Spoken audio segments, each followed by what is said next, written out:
And first, the breaking news. A plane with 10 people on board is missing in Alaska tonight. That plane took off from Unalakleet, heading to Nome, and was supposed to arrive 6 hours ago. This map shows its last location about 12 miles off the coast. The Coast Guard is now searching for that plane right now. We will keep you updated as we get any new information. A Bering Air flight carrying 10 people reportedly vanished from the radar near Nome in Alaska. The aircraft was traveling from Unalakleet to Nome. Alaska State Troopers confirmed the missing plane was a commercial Bering Air flight. And according to Nome Volunteer Fire Department, the pilot of the plane told the Anchorage Air Traffic Control that he intended to enter a holding pattern while waiting for the runway to be cleared. Search efforts are expanding as more details emerge. There is a C-130 Coast Guard plane planning to scope the area and see if they can get a visual of the plane to assist ground crews with GPS coordinates. Ground crews have covered ground all along the coast of Nome to Topkok. The plane's exact location is still unknown. The U.S. Marine and 3 defense contractors have been killed in a military plane crash in southern Philippines. According to the U.S. Indo-Pacific Command, the U.S. contracted Beechcraft Super King Air B-300 went down in Maguindanao del Sur province while conducting a surveillance mission at the request of the Philippines authorities. The cause of the crash remains under investigation. A provincial disaster mitigation officer told AP that they received reports that residents saw smoke coming from the plane and heard an explosion before the aircraft plummeted to the ground. No civilians were reported injured though a water buffalo on the ground was killed, The Philippines military has classified the details of the crash as confidential as the investigation is underway.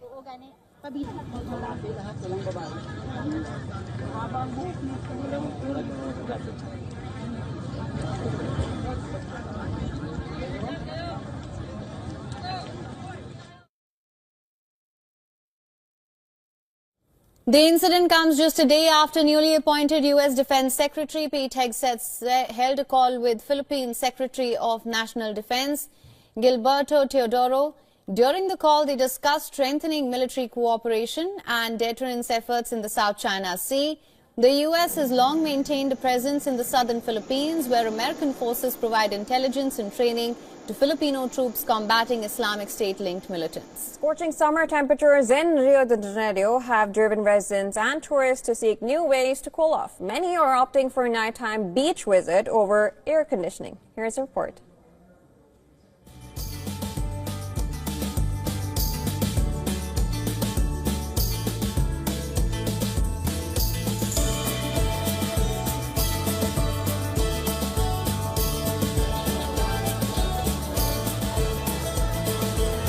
It's too hot. I could go to the gym or stay at home and study, watch a movie, but it's so hot and everyone comes to the beach at this time of day.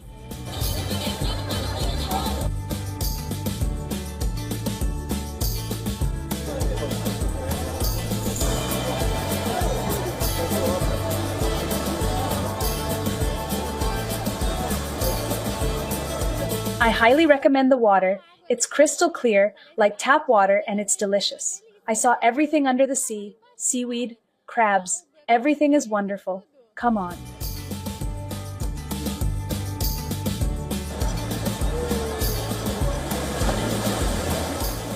Another climate news, a flash flood has hit Nazca in Peru's southern province after 5 hours of heavy rainfall. Authorities have declared an orange alert and are working to protect homes and assess the damage. Our next report brings you the details.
With data being reviewed until Wednesday night, we have, my team has detected around 20,000 earthquakes, and the standard techniques are 10 times less than that, so around 2,000.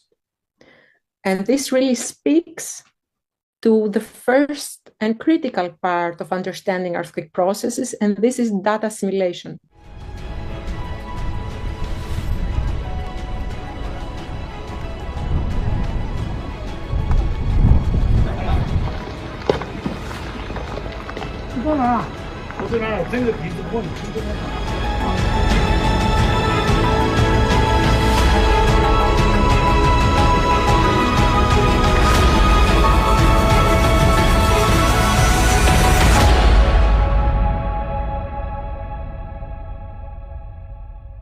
We start in the United States, where Donald Trump has denounced the International Criminal Court, accusing it of illegitimate and baseless actions against the US and Israel.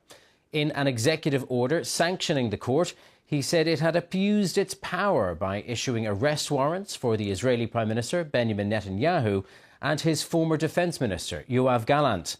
The court alleges they committed war crimes and crimes against humanity in Gaza.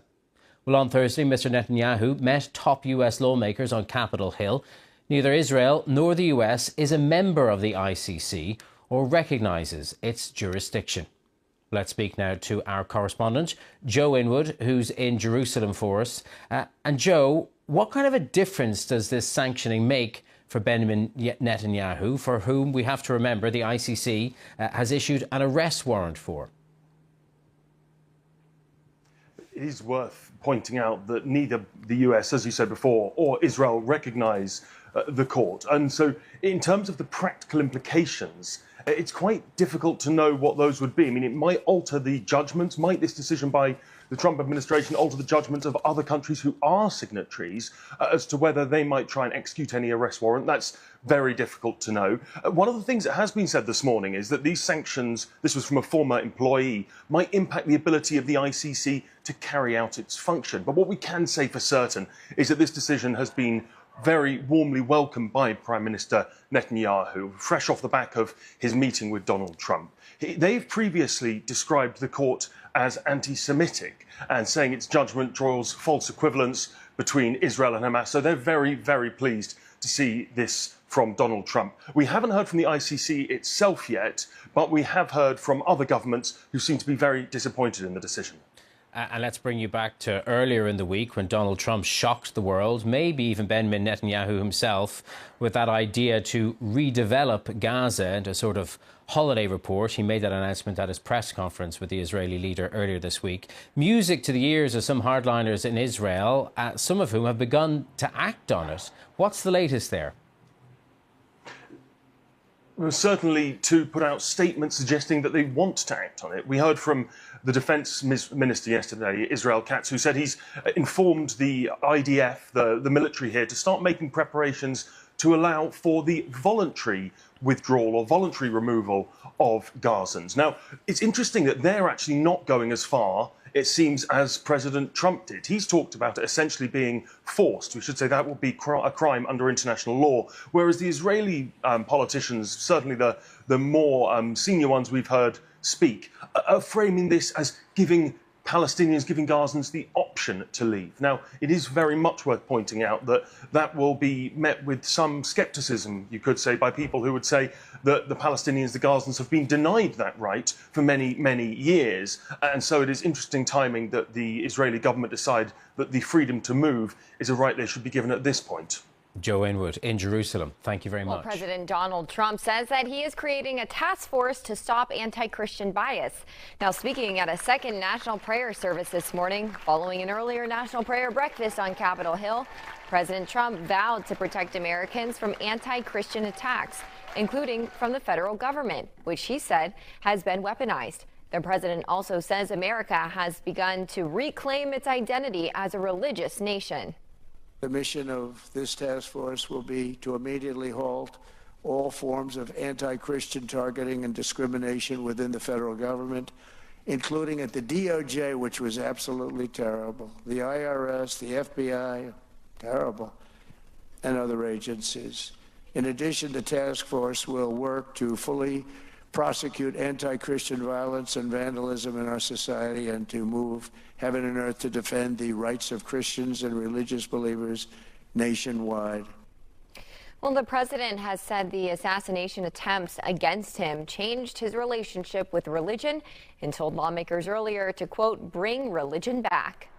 The Trump administration plans to keep fewer than 300 U.S. aid staff out of over 10,000 worldwide, according to Reuters sources. The sources said only 294 agency staff would keep their jobs. The U.S. aid website stated that as of midnight on Friday, all direct hires will be on leave except for key personnel and critical programs. Hundreds of internal contractors have been laid off, and life-saving programs around the globe have been left in limbo. On Thursday, protesters rallied outside the U.S. State Department to voice their opposition to cuts. One of the affected programs is the U.S. President's Emergency Plan for AIDS Relief, PEPFAR. The U.S. government program has invested millions fighting AIDS worldwide, and PEPFAR relies heavily on U.S. aid. Charles King was among the protesters Thursday. He's CEO of Housing Works, a nonprofit dedicated to combating AIDS and homelessness. We're blocking an intersection to let Donald Trump and Secretary of State Rubio know that they need to let PEPFAR funding flow. Are you willing to be arrested? Of course, absolutely. People are dying for lack of treatment, so we're absolutely willing to get arrested to ensure that they get access to treatment that they really need. The U.S. State Department did not respond to a request for comment. On Thursday, the Trump administration was sued by government workers over its rapid shutdown of U.S. aid. The lawsuit seeks to block, quote, unconstitutional and illegal actions causing a, quote, global humanitarian crisis, and was filed by the American Federation of Government Employees and the American Foreign Service Association. The White House and the departments did not immediately respond to requests for comment. The administration has said it aims to merge U.S. aid with the State Department. However, Congress must approve the merger, since U.S. aid was created and funded by law. In 2023, U.S. aid provided aid to around 130 countries, many affected by conflict and poverty. No me gustó, pero me apena decir que tengo que rechazar ese comunicado del Departamento de Estado, porque está basado sobre una falsedad y así, por lo menos en mi librito, no se manejan las relaciones bilaterales de dos países amigos y socios a través de la historia. Ni el gobierno ni la autoridad podrán exonerar del pago de peajes, derechos o tasas por la prestación de los servicios del canal. Esa es una limitante constitucional. Of the American people. They're simply following far-right extreme orders. That is why we are introducing the Taxpayer Data Protection Act to shield the American people from this out-of-control power grab permanently,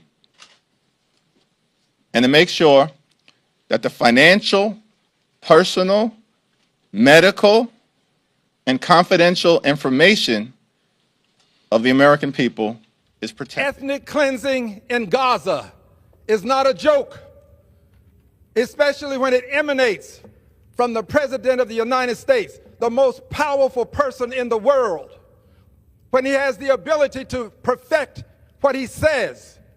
Ethnic cleansing in Gaza is no joke, and the Prime Minister of Israel should be ashamed, knowing the history of his people, to stand there and allow such things to be said. Ethnic cleansing has been a crime against humanity.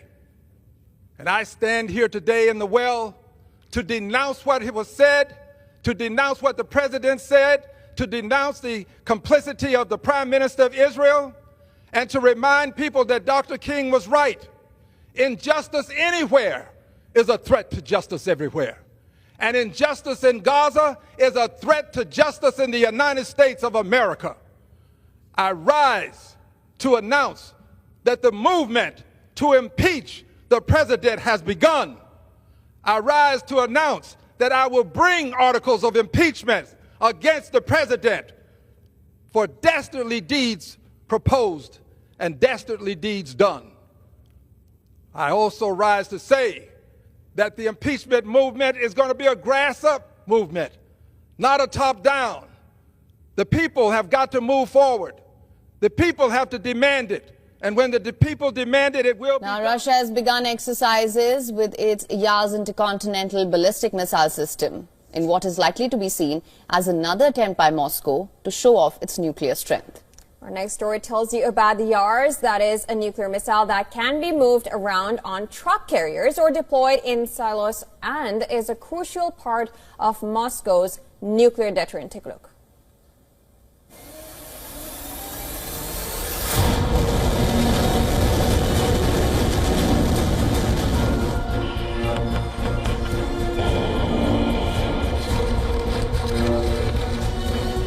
In a chilling display of military might, Russia unleashes its deadliest strategic weapon, transforming snow-covered forests into a nuclear chessboard.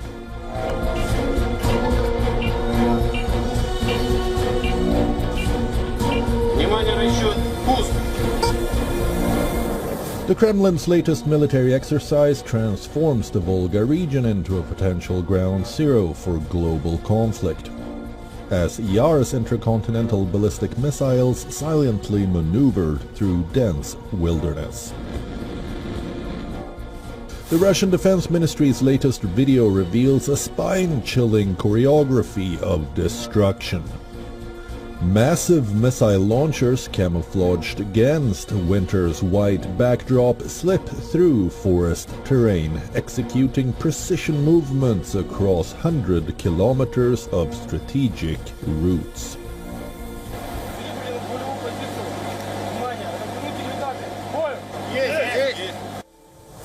The Yars missile system represents the pinnacle of Russia's nuclear capabilities. Each launcher potentially carries up to 4 independently targetable warheads, with a total launch weight of 49,000 kilograms and a staggering maximum range of 10,500 kilometers.